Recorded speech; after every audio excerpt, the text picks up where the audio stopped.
Olá a todos, é um prazer estar com vocês em mais um podcast. Meu nome é Cíntia, eu coordeno os cursos de saúde aqui do Centro Universitário Farias Brito. E nesse podcast a gente vai conversar sobre o tema Ciclos da Vida e o Cuidado Integral. A gente está aqui com duas professoras muito interessantes e com um currículo incrível. Vou ler para vocês aqui de forma bem objetiva. Professora doutora Raquel Martins, nossa coordenadora do curso de Biomedicina, e professora doutora Camila Oliveira, coordenadora do curso de Nutrição. Professora Raquel, graduada em Biomedicina, graduada em Biologia, doutora e pós-doutora em Biotecnologia da Saúde, e professora Camila Oliveira, graduada em Nutrição, mestrado e doutorado em Ciências Médicas, pós-doutora em Saúde Digital, com 3 especializações na área de nutrição: nutrição clínica, nutrição esportiva e nutrição funcional. Muito bem, um prazer receber as professoras e coordenadoras nesse podcast. E eu começo o nosso tema perguntando para vocês o seguinte: como é que a gente pode ter esse cuidado integral? Até que ponto isso é uma utopia, né? Até que ponto isso é possível você conseguir, né, acompanhar ali desde o pré-natal até o final da vida, né? Esse cuidado integral, quando a gente pensa em cuidado integral, é um cuidado aí bem amplo, né? Que abre um leque imenso de possibilidades. Eu estou pensando aqui pela minha formação na questão emocional, a questão do cuidado mental mesmo, mas eu imagino que vocês vão trazer uma perspectiva biológica, uma perspectiva aí da nutrição. Então, é possível mesmo esse cuidado integral desde o início até o final. Vou começar passando a palavra para a professora Raquel. Olá, pessoal. Agradeço o convite para o podcast. Respondendo um pouco do ponto de vista da biomedicina, a gente tem um acompanhamento desde dos exames pré-natais. Tem exames que a gente pode ir para um lado um pouco mais voltado, por exemplo, para algumas doenças infecciosas, como é bem comum as mãezinhas fazerem alguns exames, por exemplo, para rubéola, para citomegalovírus.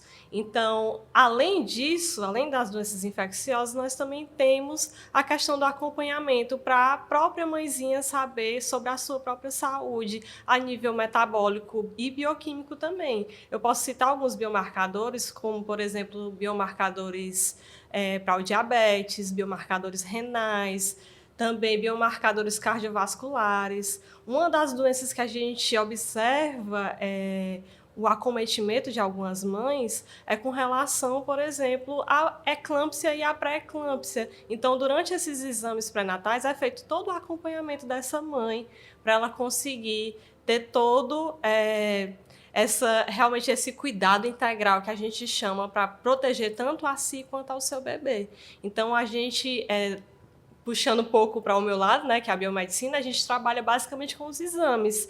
Então, a mãe, ela vai ser acompanhada pelo seu ginecologista, obstetra, e ele vai solicitar esses exames, e nós, biomédicos, vamos trabalhar basicamente na execução desses exames, observando todos esses biomarcadores para saber se essa mãe ela está com a saúde, os cuidados preventivos todos ok. Além disso, né, tem os cuidados também pós-natais do próprio bebê. A gente conhece vários tipos de testes que são feitos, né? O próprio teste do pezinho, um teste que é muito comum depois que o bebê nasce. Então, é feito todo o acompanhamento. Mas incluindo também alguns outros testes que a biomedicina trata bastante, a nível pré-natal, nós também temos os testes genéticos, que às vezes a gente não fala sobre isso, né?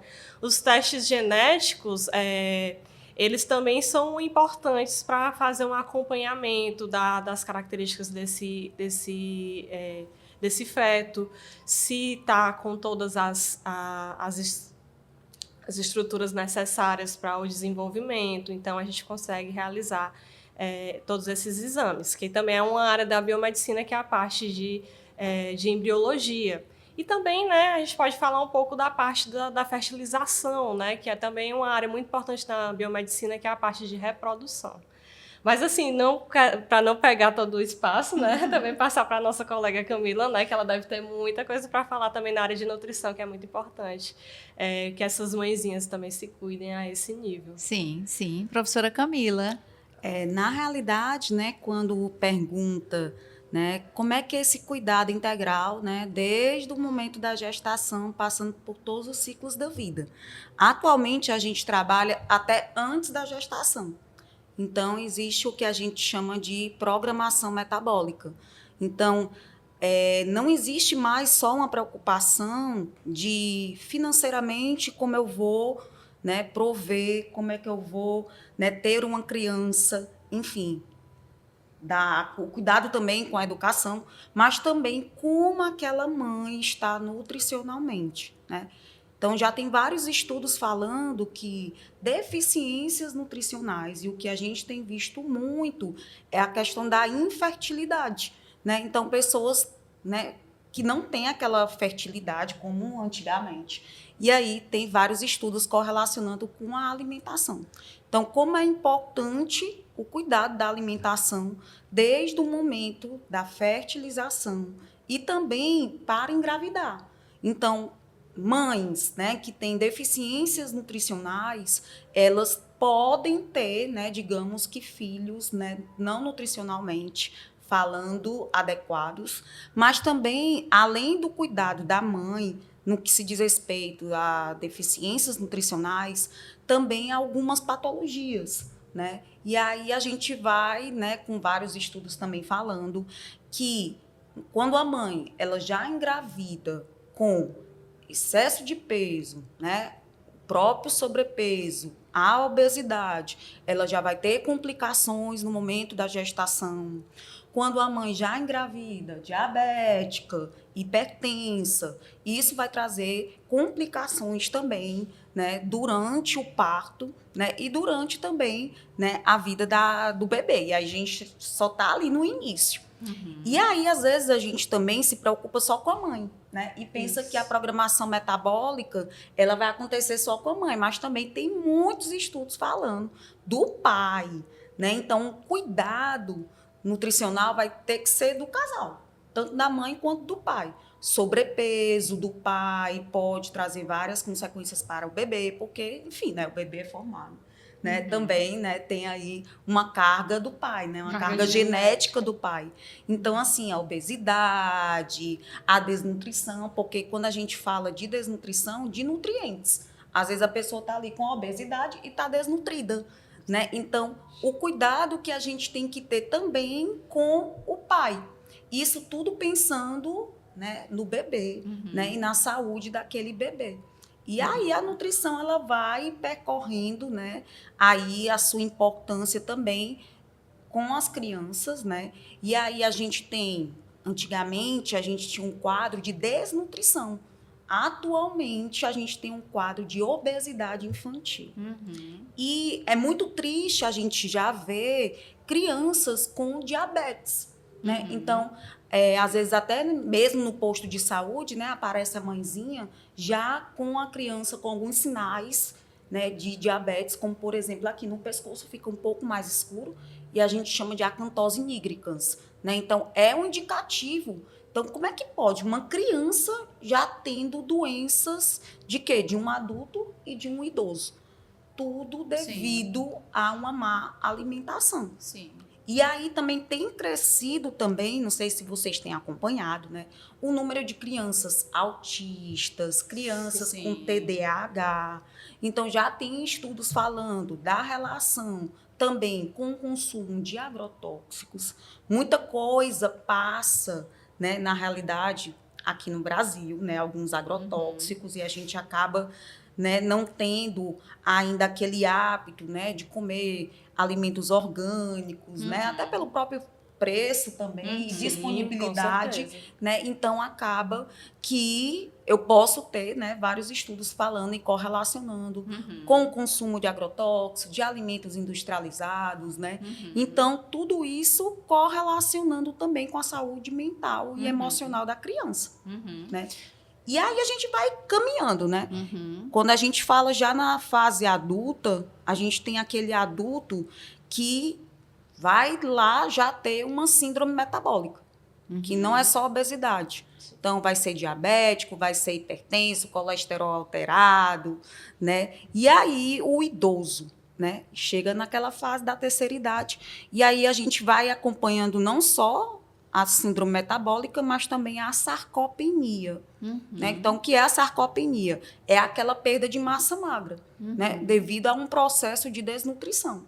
Né? E aí, como a gente vê, né, um pequeno resumo, como a nutrição ela é importante até antes, né, da gestação. Em todas as fases da vida, né? Todas as fases da vida, até a terceira idade, né? Até esse momento do envelhecimento. Tá? Sim. Raquel, estava pensando aqui, se a gente pensar na infância, né? Vamos iniciar aí por essa questão da infância. Que exames uma criança ela deve fazer que você considera que seja importante? Assim, ela deve fazer exames anualmente? Assim, existe uma recomendação, né, em relação a isso? A execução de exames na infância, principalmente pós o período que a gente praticamente chama, né, o período em que ele é um bebê, né, começando no primeiro ano de vida, que já começa a fase da infância propriamente dita, é importante que tenha um acompanhamento, principalmente de biomarcadores relacionados ao crescimento e também biomarcadores relacionados ao desenvolvimento no geral desse indivíduo, né, dessa criança. Por exemplo, acompanhamento de anemias, acompanhamento também da parte parasitológica, que às vezes a gente esquece um pouco, né? E as crianças são muito acometidas por parasitologias, né? Principalmente crianças são criadas com animais, a criança vai para a escola, para o parque, etc., acaba tendo contato com alguns parasitas. O tempo certo, né, de realizar essas consultas, a solicitação de exames, é ideal que seja feito ou de 6 em 6 meses ou tentar uma periodicidade pelo menos de ano em ano. Crianças mais novas, a partir de 1 ano, o bom é o acompanhamento de 6 em 6 meses, tentar de 3 em 3 meses ir no pediatra, ver esses biomarcadores, questão de vitaminas também, né? Às vezes a criança tem algum tipo de condição nutricional que não conhece, às vezes tem alergia a alguma coisa, tudo isso pode ser feito a avaliação através de exames. Às vezes o pai acha que o filho tem intolerância a alguma coisa. Então é importante já acompanhar desde cedo, fazer o que a gente chama, né, de screening, que é observar todos esses biomarcadores e avaliar se a criança ela tem uma alergia, por exemplo, a camarão, né, que às vezes o período de introdução alimentar, né, puxando até um pouquinho para o lado da nutrição, né, esse período de introdução a alguns alimentos é necessário que seja feito o acompanhamento para verificar se essa criança ela tem algum tipo de intolerância, porque pode dificultar no desenvolvimento dessa criança. A gente tem o teste do pezinho, por exemplo, né, que é o que é feito a nível pós-natal, no primeiro dia de vida, ele verifica se a criança tem, por exemplo, uma característica de fenilcetonúria, que é quando ela não consegue se alimentar de alimentos com fenilalanina. E a fenilalanina ela está em praticamente tudo, principalmente nos cereais, nos carboidratos que a gente consome. Então, o pai, por exemplo, de um fenilcetonúrico, ele basicamente tem que ter uma dieta para o filho bastante regrada. Durante a infância, esses biomarcadores bioquímicos, principalmente do desenvolvimento, eles vão ajudar a identificar características que podem prejudicar várias questões fisiológicas dessa criança. Por exemplo, até o desenvolvimento mental. Existem alguns estudos que até correlacionam o desenvolvimento de algumas doenças mentais, por exemplo,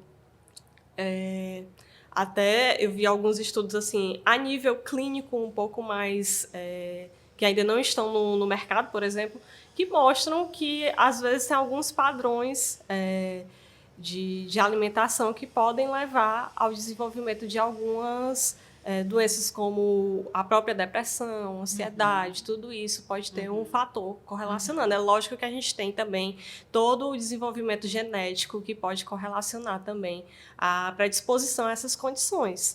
E também até o acompanhamento a nível, por exemplo, como eu estava falando do diabetes, né? É muito comum que uma mãe que teve diabetes gestacional, por exemplo, ela tenha um filho que no futuro tem uma maior predisposição a ser diabético. Sim. E ainda mais nesse mundo que a gente vive, cheio de fast foods, cheio de disponibilidade de comida rápida e fácil.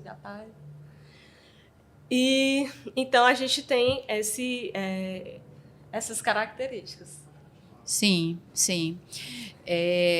Professora Camila, eu estava aqui pensando, Raquel, enquanto você falava, me veio aqui a questão socioeconômica envolvida na nutrição. E eu estava pensando, Camila, que assim, nunca na história da humanidade nós tivemos tantas possibilidades nutritivas. Em que sentido? Né?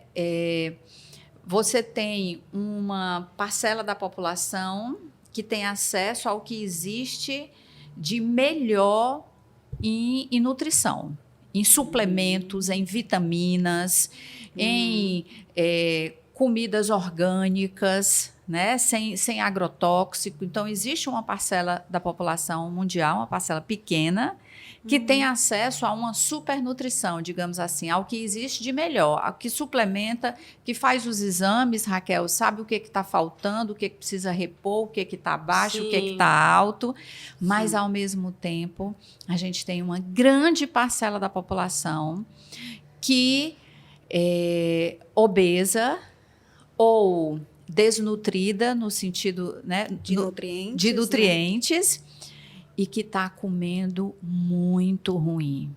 Ultraprocessados, industrializados. E como é que fica isso, né? Assim, eu estava pensando aqui que nem é só pessoas de um poder aquisitivo baixo, de uma classe social baixa, que comem ruim, não. Né? Pessoas, às vezes, com poder de compra, também come de uma maneira que não vai alimentar, de fato, o corpo, né, Camila? O que, na realidade, né, existe uma falta tanto da população que tem um poder aquisitivo, quanto também, né, muito bem falado, daquela população que não tem um financeiro, é o que a gente chama de letramento nutricional. Que é o letramento? É uma educação nutricional.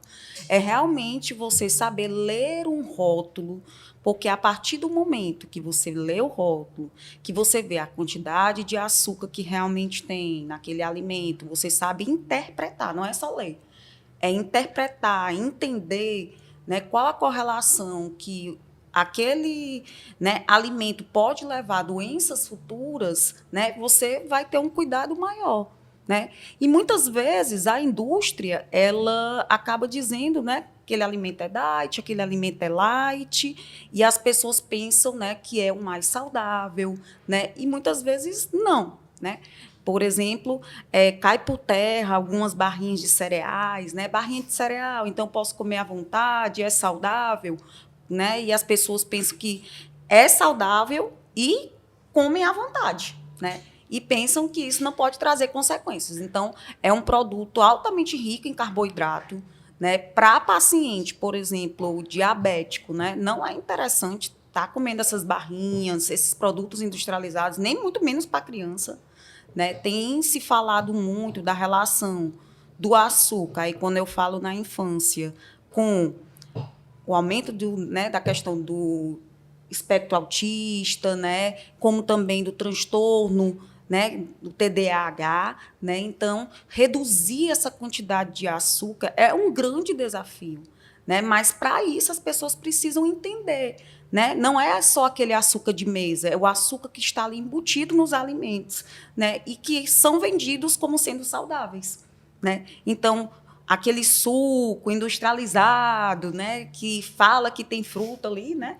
3%. Quando vai ver ali, né, a gente sabe que tem mais corante, tem muito açúcar, tem muito sódio, né? Então, assim, acaba que eu acredito que a população ela precisa ter um conhecimento maior, né? E o grande desafio da nutrição agora é essa questão do letramento mesmo nutricional, né? E da alimentação para que ela tenha aquilo. Não vai deixar de existir os alimentos industrializados, mas que ela tenha o poder de escolha de acordo com o conhecimento. Isso daqui não é tão saudável, então, não, isso aqui eu posso. Não existe aquela questão, posso ou não posso? Eu posso tudo desde que em equilíbrio. Né? Então, é isso que a nutrição ela busca, né? Trazer o equilíbrio, né? E a prevenção, e o tratamento, e a recuperação. Raquel, você tem o seu pós-doutorado é em fisiologia da diabetes, né? Exatamente. E eu estava aqui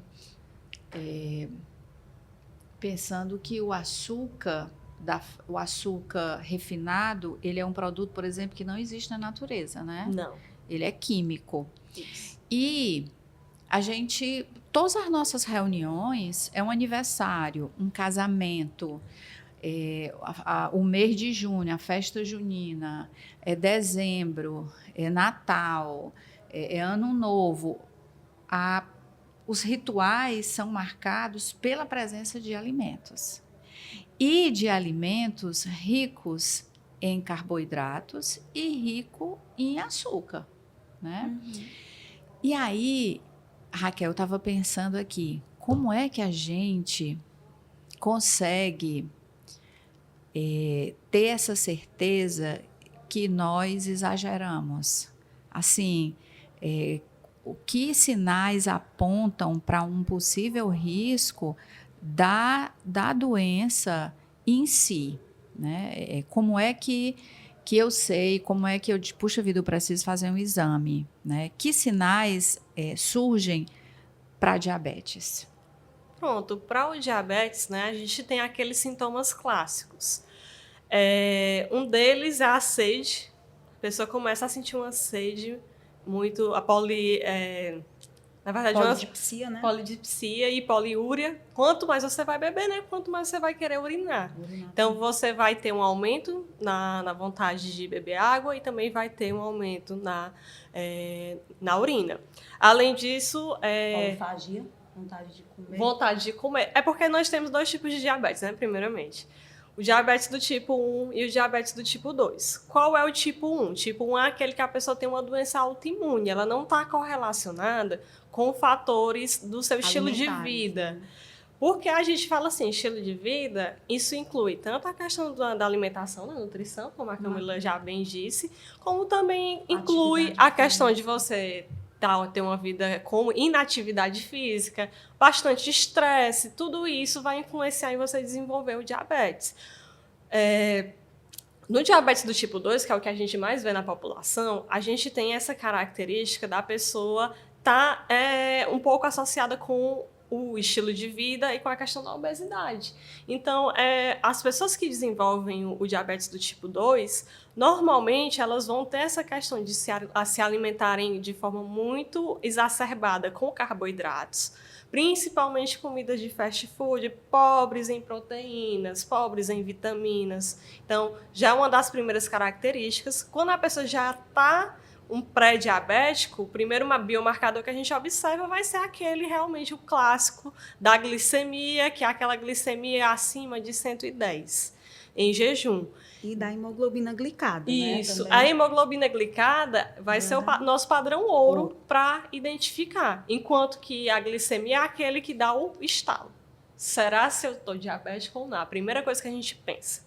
A pessoa, quando está com uma pré-diabetes, ela pode sentir, como a Camila disse, aquela fome exacerbada, essa questão da urina, da sede, e também entra, em alguns casos, a pessoa pode ser que ela sinta algumas tonturas. Pode ser que ela sinta algumas tonturas, e aí ela já começa a interligar um sintoma com o outro. Aí vou atrás de fazer Outra pelo menos característica. o teste da fitinha. Uhum. Que é um teste que em qualquer farmácia a gente consegue encontrar. Uhum. Então, depois disso, você tem que fazer um acompanhamento com um médico, ele vai solicitar o exame, como a Camila disse, da hemoglobina glicada, e é bom já ver outros parâmetros. Diabetes normalmente não vem acompanhada apenas de fatores sanguíneos do açúcar estar na hiperglicemia, né, que a gente chama. Não é só o aumento de açúcar no nosso organismo, também entra a questão da resistência à insulina e também as dislipidemias, que seria quando a gente também está com padrões alterados no colesterol. Quando a gente mexe com as nossas reservas de energia de carboidrato, consequentemente, a gente também mexe com lipídio, que seria a gordura que a gente conhece.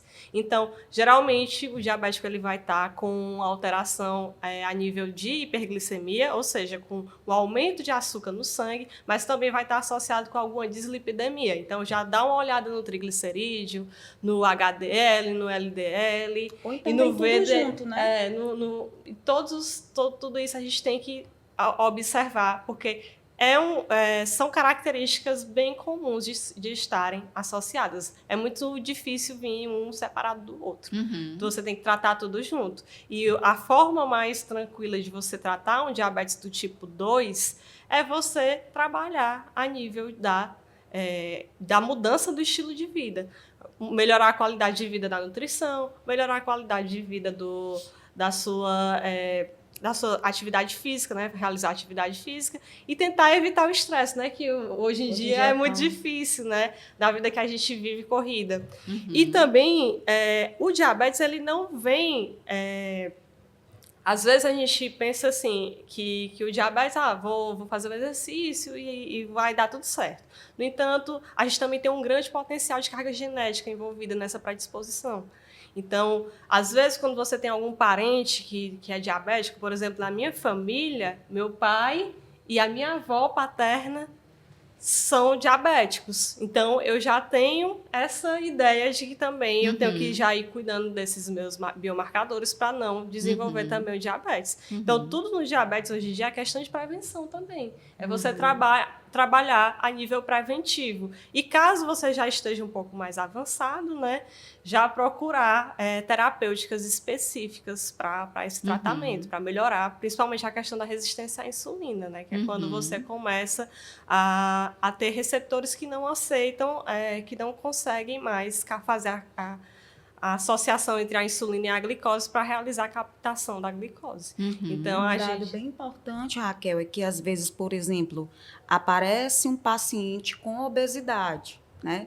Mas ainda não deu alteração laboratorial, né? E ele se confia, né? Não, eu estou com excesso de peso, eu estou obeso, mas meus exames estão todos ok. Tá tudo certo, Tá tudo certo, né? E às vezes, né, ainda não deu, né? E tá naquele limite ali, por isso que eu gosto muito, né, do padrão ouro da hemoglobina glicada, que é aquele limite, né, de que ele já tá ficando pré-diabético e já vai se tornar diabético, né, se não cuidar, Pois né? Lógico. Então, essa interpretação dos exames laboratoriais não é só estar na faixa da normalidade, né? Então, no caso, né, o profissional nutricionista, né, que atua no consultório, a gente faz uma análise geral, né, de como é que estão esses exames, né, já avalia e já pré-diabético já vai ter que ter uma medida já,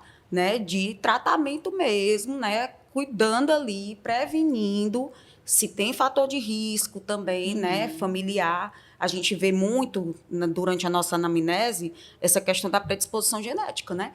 Então, se tem predisposição genética a doenças crônicas não transmissíveis, que é diabetes, hipertensão, colesterol alterado, né? Então, a gente já trabalha na prevenção também daquele paciente, né? Daquela pessoa que nos procura. Então, assim, é muito, né? Ela é digamos que a diabetes, ela é às vezes um pouco silenciosa. Então, ela não vem de uma hora para outra, mas ela pode estar ali, ainda não deu nos exames. Sim. Né? E aí, às vezes, a pessoa, não, é só um pré-diabetes, estou só com sobrepeso, vai Sim. levando, vai levando. E aí a gente tem que ter cuidado, né? Com a questão não só dos sinais e sintomas, né?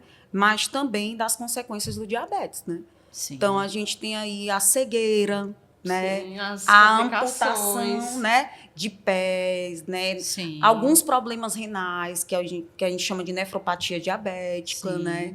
Então, assim, além de doenças cardiovasculares relacionadas ao Sim. diabetes. Sim. Então, quando eu falei, né? É tipo assim, é gritante você ver uma criança já com sinais de diabetes. Por quê? Porque ela tem ainda uma vida inteira. E às E no vezes- começo da vida ela já está apresentando esses sinais e sintomas de diabetes, e isso daí é muito preocupante. E às vezes até essa criança ela tá, como você disse, desnutrida, porque a gente observa, principalmente nas classes sociais mais baixas, que as crianças se alimentam muito de comidas ricas em carboidratos, por exemplo, os o biscoitos, os chilitos. É o bombom. E assim, se pirulito. sente saciado, Sim. mas não Alimentado Não alimenta. verdadeiramente. E E não às vezes, né, até digamos que numa classe mais privilegiada, né, a mãe não tem aquela questão do tempo, Isso. né? A rotina da mulher hoje em dia para proporcionar à criança uma qualidade de uma boa escola, uma boa alimentação é o quê?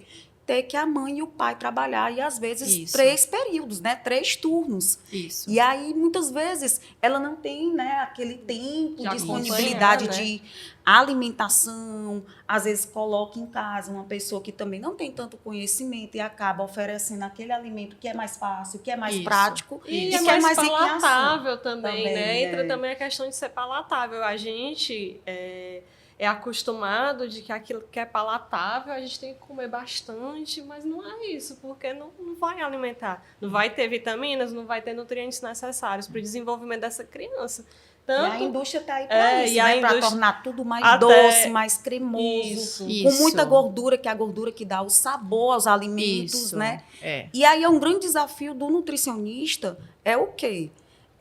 Explicar não só para a criança, né, mas também para a mãe, a importância dessa alimentação saudável, né? E aí também oferecer estratégias, né, de mudanças alimentares, né? Não adianta você dizer, olha, você não pode tomar refrigerante, mas deixa lá na geladeira o refrigerante e os pais e às podem vezes tomar, às né? vezes os próprios pais, eles não têm essa dieta também regrada. Sim. E isso influi demais, Então, né? acaba que a Sim. família toda tem É. que entrar nesse contexto, né, de alimentação saudável, né? É. Com várias outras receitas mais saudáveis, colocar até a própria criança na elaboração de um prato mais saudável, de uma fruta, de uma salada.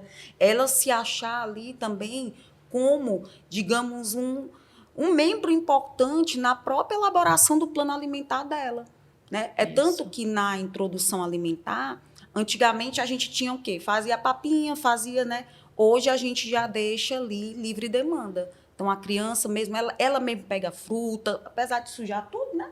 Mas ela que é o BLW, né? Ela mesmo pega fruta, ela mesmo sente a textura, aí pega outra fruta e vai ali se ambientando com aquela nova alimentação, né? Então, digamos que todo o contexto também tem que entrar, Sim. né, nessa perspectiva de vida saudável, né? Do ponto de vista da psicologia, a questão da alimentação é muito interessante, assim, porque aquele leite que a mãe dá para aquele bebezinho não é só leite, é amor, é carinho, é reconhecimento, é validação. Então, o alimento, ele está muito relacionado às nossas emoções. Sim. E quando a gente está muito estressado, muito preocupado, muito triste, muito angustiado, algumas pessoas Acabam descontando, né? ou vão comer muito, Muito. ou vão comer coisas que vão dar essa sensação de prazer e de prazer. alívio, ou outras pessoas não vão comer, né? Então, assim, em situações da nossa vida que as nossas emoções estão ali à flor da pele, os nossos processos fisiológicos, as nossas necessidades fisiológicas, elas vão ser afetadas. Não só a alimentação, mas também o sono, Sim, né? sim. Também a questão do intestino. Sim. Então, sim. como é importante a psicoterapia, como é importante esse equilíbrio, esse autoconhecimento de si, de você já identificar situações que podem te levar a um desequilíbrio. No gatilho, né? É o que a Isso. gente chama, né, também de fome emocional, né? O que é uma fome emocional? A pessoa, existe o que a gente chama de diferença de fome física e fome emocional. Fome emocional, você vai ter desejo por um alimento em específico, Isso. você vai querer, é como se fosse, né, tampar aquele vazio, aquela ansiedade, aquele estresse, né, tentar, de alguma forma, né, matar aquela fome, mas é uma fome emocional, das suas emoções. Isso. Já a fome física é aquilo que você está com tanta fome mesmo que o que lhe derem, você vai comer, porque você está com o seu corpo fisiologicamente está precisando. Então, dentro da nutrição, né, a gente vê isso também. Teve uma vez uma paciente minha que não é logo na primeira consulta, né? E aí ela dizia que tinha que comer um pedaço de bolo todo dia. Tinha que ser de chocolate e tinha que ser com cobertura. E aí veio o questionamento, né? A gente vai devagarzinho. Encaminhou ela para o psicólogo. Mas se eu lhe disser que era uma forma dela lembrar do pai que tinha falecido e que o pai trazia, chega a me arrepio, toda a vida o bolo de chocolate. Era uma forma dela ter um contato, não era um contato, mas dela remeter a emoção, né, com aquela presença do pai que já não estava mais ali. Né? Então, como tem essa relação, né, da nutrição com as emoções? Completa. Né? Completamente. E tem até uma área que agora se abre, que é da neuronutrição. Né? Então, a neuronutrição correlacionando, até a Raquel já até falou, né, questões como ansiedade, depressão, né, hoje em dia, né, problemas de memória, né, e aí a gente sabe, né, como é importante a vitamina B12, né, nessa questão da memória, né, lógico que a gente também, né, tem um aparato de hoje em dia, muita informação, né, então acaba você não conseguindo captar todas, né, você entra no Instagram, aí é uma informação, entra, né, nas redes sociais, e tem que ficar sempre muito ativo, né? Então, são muitas informações. Então, acaba que pode acontecer, né? Existem muitos estudos que comparam, a nível de animais, né, de ratos e camundongos, a questão da cognição e alimentação, né? Total. Da questão da fecundidade também da mulher com relação a isso. Sim. Fazendo uma analogia, né, como eu trabalho em laboratório de pesquisa, a gente trabalha bastante com modelos animais, com camundongos e ratos. Esses animais, eles podem ser submetidos à mimetização de condições que a gente vive como humano e fazer um teste. Por exemplo, teve um colega nosso lá que ele fez uma avaliação a nível de animais, né, com o rato, avaliando se existia uma correlação entre a alimentação rica em lipídios e a fecundidade das ratas. E o desenvolvimento de ratos, também existem outros estudos que avaliam o desenvolvimento cognitivo de proles que surgiram a partir de mães que tinham uma alimentação hiperglicêmica ou hipercalórica, né, que a gente chama. Então, isso aí tudo tem uma correlação com o desenvolvimento e pode alterar tanto a questão da fecundidade quanto o desenvolvimento dessa prole. Saúde emocional, saúde mental, nutrição, né? Tem tudo a ver, atividade física. Então, como é importante tudo isso, né? Sim. Essa interdisciplinariedade, né? E tá tudo ligado, não tem como. Assim, a gente já está se encaminhando para o final e eu queria fazer uma pergunta para vocês. Assim, nós culpamos muito a tecnologia, né? Às vezes a gente come ali em frente à televisão, assistindo em frente ao celular, né? E antigamente não, antigamente a gente tinha aquela mesa colocada, não tinha celular, estava todo mundo ali conversando, a gente sentia o gosto do alimento, mastigava, comia sem pressa. Não precisava de medicamento para dormir, né? Porque Isso, todo mundo... né, era Era um outro estilo. Era outro tempo, né? E não adianta a gente ficar aqui saudosista, porque a gente tem que viver o hoje e pronto, né? Mas vamos pensar positivamente em relação à tecnologia. Então, eu queria perguntar para vocês, assim, a gente percebe que os exames e toda essa tecnologia médica evoluiu muito, né, Raquel? Assim, às vezes a gente vê algumas pessoas com um aparelhozinho aqui no ombro que já mensura um marcador a glicemia, já né? da glicemia, Isso, né? Esse já faz o controle. Já faz o controle. Esse é um exemplo, tá? Mas eu queria que você falasse o que que a gente pode esperar aí pela frente em relação em termos de exame, o que vai vir de tecnologia, né, nos próximos 10 anos, nos próximos 20 anos. Eu vou falar aqui uma loucura da minha cabeça, Raquel, que é tipo assim, eu penso que em algum momento a gente vai ter assim um chip colocado assim na nossa pele que vai dizer como é que tá aquele exame de sangue, aquela bateria de exame de sangue. Já fazer um hemograma, né? Eu acho que em algum momento a gente vai ter um chipzinho desse na nossa pele que vai mandar para um laboratório, para algum lugar, bem Black Mirror, né? Aquela série lá. E também, Camila, também queria te perguntar, assim, o que é que a gente pode esperar aí de tecnologia nessa área da nutrição, né? Eu nunca comi, assim, tanta proteína na minha vida. Tanto ovo, tanto whey, e tem um whey que é um whey vegetal, e creatina. Então, assim, o que a gente também pode esperar nessa área que também tem evoluído muito, né? Então, queria encerrar aqui o nosso bate-papo, assim, usando a tecnologia a nosso favor, né?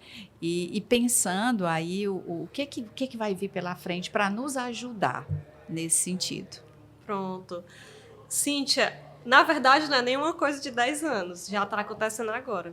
Hoje em dia, a gente vive muito o boom da medicina personalizada, que é exatamente o que você falou, que a gente tem um exame que é totalmente personalizado para cada pessoa.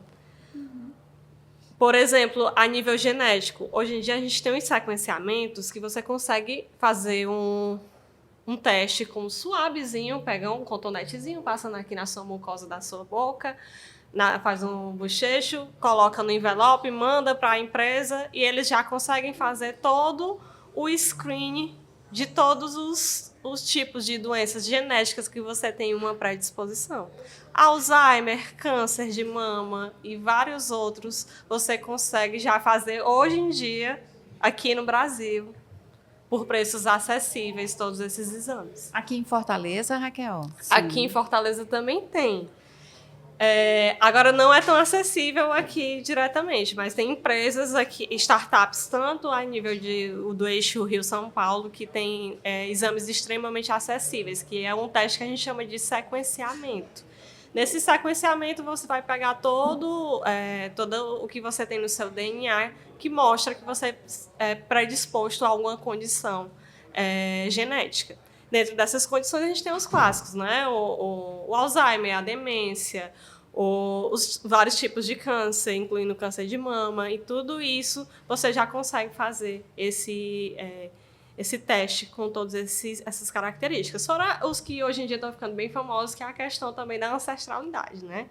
Que hoje em dia a gente também tem esses testes disponíveis a valores acessíveis para conseguir fazer essas avaliações. Além disso, a gente também tem a questão das terapêuticas especializadas. Aqui no Hemócia, aqui mesmo em Fortaleza, a gente já está tendo uma técnica chamada de CART-cell.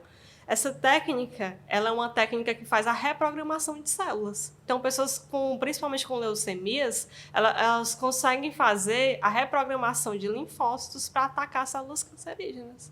Incrível. Então, não é mais uma coisa, daqui a 10 anos vai acontecer. Para mim, já está acontecendo agora. Até o que eu brinco com os meninos quando eu estou dando aula, a nanotecnologia, né, que são essas técnicas mais minimalistas, daqui a pouco a gente vai ter um robô operando, a pessoa lá fazendo stent no coração, fazendo tudo isso. Isso já é uma realidade. Já é uma realidade, não é mais uma coisa do no futuro. Japão, na China, já tem né, um hospital já através da inteligência artificial. Né? Então, assim, são robôs mesmo já, né? Então, já é uma realidade próxima. Né? E dentro da nutrição, a gente já tem os testes genéticos também. Os testes genéticos, existem empresas aqui, eu não vou dizer o nome, mas de fácil acesso. Né? Então, nutricionista, a gente tem a área da nutrigenética. Então, além de toda essa questão da carga de doenças, a gente consegue ver intolerâncias, sensibilidades alimentares ao café, ao sódio, à frutose. Então, vai ser uma dieta mais personalizada. Existem pessoas que têm um metabolismo mais para o carboidrato, para a proteína, para a queima de gordura. Então, tudo a genética vai dizer. Existe teste genético que você vai saber qual o seu tipo de fibra que você tem mais. Se é fibra do tipo 1, fibra do tipo 2. Então, o que é que você vai ser beneficiado? Qual o tipo de atividade física? Então, para a área da atividade física também. Então, vai ser tudo mais o quê? Mais especializado. Né? Então, mais individualizado possível. Né? Então, hoje em dia é o boom. Né? Então, ainda não é uma realidade devido ao valor, mas, por exemplo, você fazer um teste genético, né, desde a sua infância, o ideal seria ser igual o teste do pezinho. Você só faz uma vez o teste e você, o resto da sua vida, você vai saber. É o seu DNA, vai mudar. O DNA ele não vai mudar e é o mesmo em todas as células. Então, você vai ter ali o seu registro, né, pro resto da sua vida sobre que você deva comer, né, o que você deva evitar, porque você tem uma sensibilidade, né? Então, as doenças, né? Eu tenho predisposição ali para diabetes. Calma aí, né? Porque já vou prevenir, né? Porque o que a gente fala de predisposição genética é aleatório, né? Se eu tenho um pai que é diabético, eu tenho que prevenir, mas será se eu tenho mesmo a genética para o diabetes? Então, só a genética mesmo. Eu né? acho que a sua vai dizer. A genética, né? hoje em dia, ela responde a muita coisa, mas também a gente não pode tirar a questão da nossa epigenética, né? Que é o ambiente atuando, influenciando os nossos padrões genéticos. Isso. E também, voltando um pouquinho para o que a Cíntia tinha me perguntado, né, sobre essa realidade, vou fazer um testezinho aqui, vou pegar só uma gotinha de sangue e fazer vários padrões bioquímicos, hematológicos e etc. Existem hoje em dia, eu já vi em alguns congressos, né, algumas empresas trazendo essa ideia de ter um minimalismo, né, de você precisar de menos quantidade de amostra para conseguir fazer um teste. Além disso, né, tem os testes, para quem tem medo de agulha, né, não sei se alguém aqui tem medo de agulha, mas o pessoal que tem medo de agulha, às vezes tem outros fluidos biológicos que você pode usar também como referência. Né? A gente tem a urina, que também hoje em dia é muito usado para teste toxicológico. Então, dá para utilizar outros tipos de padrões e hoje em dia está se intensificando usar cada vez menos a amostra biológica para conseguir ter todos os parâmetros bioquímicos, hematológicos, imunológicos necessários. Tem tubinho hoje em dia, né? Geralmente a gente coleta no tubinho de 5 ml, que é aquele maiorzinho. Tem tubinho hoje de 2, de 3 ml, que você já consegue fazer tudo com esse tubo. Eu acho que a nível mesmo de população no geral, a gente vai demorar esse prazo que você ainda falou, né, de 10 a 15 anos. No entanto, cada vez a gente vai observando que está existindo um alinhamento entre as ciências para conseguir desenvolver, principalmente a engenharia biomédica, para desenvolver tanto a questão de diagnósticos quanto terapêuticas que sejam menos invasivas e tenham resultados mais precisos com relação à fisiologia das pessoas. Sim. E assim, né? Isso aí no individual. Quando a gente parte para o coletivo, a gente tem aí apps, né, sendo criados para controle de diabetes, de hipertensão, né? Apps, inclusive, para a detecção precoce de sintomas de depressão, de ansiedade, né? Então, é a gente saber, né, utilizar aí a tecnologia ao nosso favor. Isso. Né? Então, é um futuro... Eu sou muito otimista, né, com relação à tecnologia e à saúde. Para mim, daqui a alguns anos, a gente vai ter uma saúde que vai prolongar muito mais a nossa vida. do que o que a gente tem atualmente. A E gente acessível a todos. a gente já consegue ver isso, a questão da longevidade. Sim. Né? E graças à tecnologia, graças ao avanço da medicina, do conhecimento, com certeza. Meninas, um prazer imenso ter vocês aqui nesse podcast. Espero que o pessoal de casa tenha gostado. Deem sugestões, comentem. Quem sabe a gente faz um outro podcast aí com outro tema que vocês tenham interesse em conhecer. Foi muito rico estar aqui com vocês e aprender com vocês. Muito obrigada. Fica aqui o nosso E muito que obrigada agradece. também. E até a próxima vez.